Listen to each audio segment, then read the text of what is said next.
Assalamualaikum warahmatullahi wabarakatuh. Selamat siang guys. Perkenalkan, nama saya Muhammad Burhanuddin. Saya dari kelas IAT A semester 4. Kali ini saya akan membahas tentang dasar-dasar filsafat bagi sains. Materi ini saya bahas semata-mata untuk memenuhi ujian akhir semester filsafat ilmu dari Bapak Syaiful Mujab, dan tambahan wawasan bagi kita yang menyukai tentang pelajaran filsafat ilmu.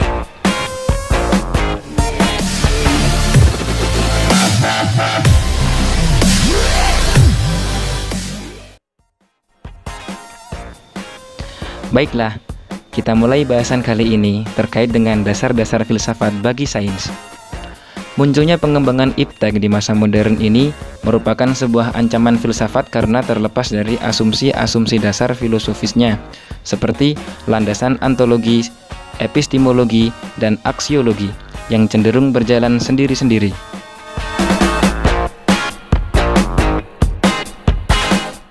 Untuk memahami gerak perkembangan iptek yang sedemikian itu, maka kehadiran filsafat ilmu sebagai upaya meletakkan kembali peran dan fungsi iptek sesuai dengan tujuan semula, yakni mendasarkan diri dan konkern terhadap kebahagiaan umat manusia, sangatlah diperlukan.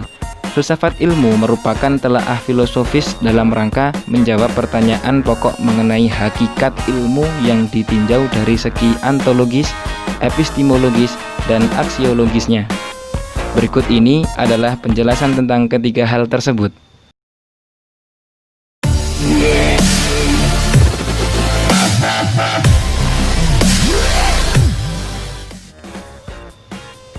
Yang pertama adalah ontologi.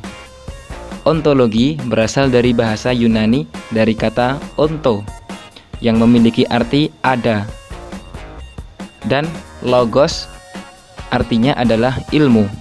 Maka ontologi adalah ilmu yang membahas tentang ada atau keberadaan. Yang kedua adalah epistemologi. Berdasarkan akar kata epistem atau pengetahuan, dan logos adalah teori.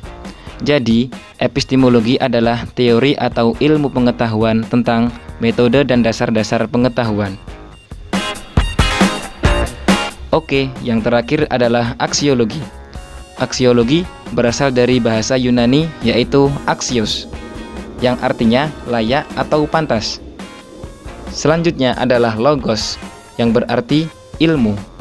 Jadi, secara sederhana, aksiologis adalah mempelajari tentang nilai-nilai yang kita peroleh dari sebuah ilmu pengetahuan.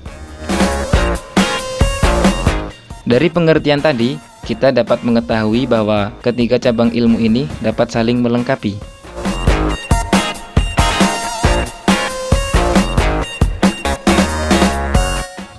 Jika ontologi mempelajari hakikat keberadaan suatu yang ingin diketahui, maka epistemologinya adalah mempelajari bagaimana cara mendapatkan pengetahuan tentang hal yang ingin diketahui tersebut.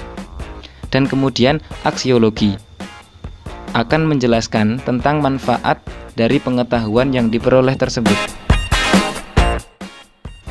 Contoh kasus dari ontologi, epistemologi, dan aksiologi sebenarnya cukup sering kita temukan dalam kehidupan sehari-hari.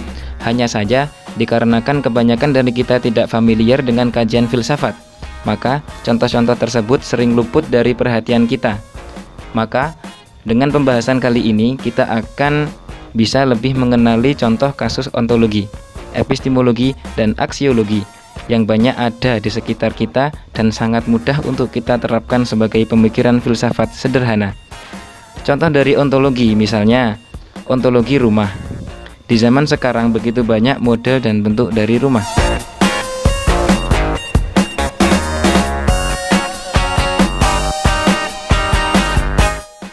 Bahkan sudah sangat umum rumah yang kita tempati saat ini bukan lagi berupa rumah yang berdiri menginjak tanah seperti yang biasa ada sejak zaman dahulu, melainkan berupa rumah susun ataupun apartemen yang dibangun bertingkat di sebidang lahan tertentu. Menurut Plato, realitasnya adalah ide atau gambaran-gambaran yang membuat kita selalu mengenali tentang rumah. Di tengah begitu banyak bentuk atau model-model rumah. Namun, ide tentang rumah ini yang membuat kita tetap mengenali bahwa apa yang kita lihat adalah rumah, meskipun dari segi bentuknya sudah banyak berubah.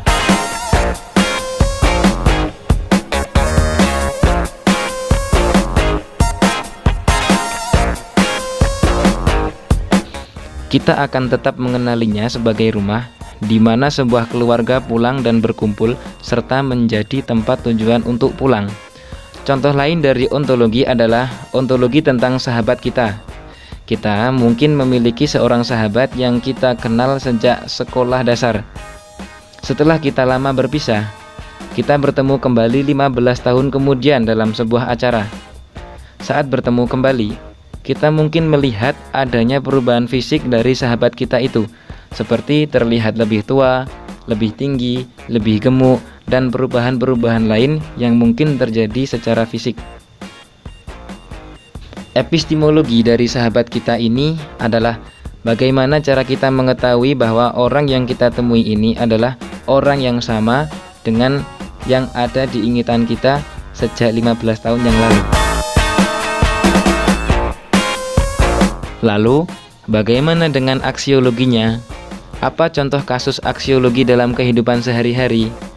Jika kita ingat di pembahasan awal, aksiologi membahas tentang manfaat dari ilmu pengetahuan yang kita peroleh. Ranah dari aksiologi ini sendiri adalah tentang etika dan estetika. Maka, dengan aksiologi, kita bisa memilah apakah ilmu pengetahuan yang kita peroleh tersebut bermanfaat atau tidak bermanfaat bagi kita. Oke lah, cukup sekian pembahasan dari saya. Apabila ada kurang lebihnya, saya mohon maaf yang sebesar-besarnya. Wassalamualaikum warahmatullahi wabarakatuh.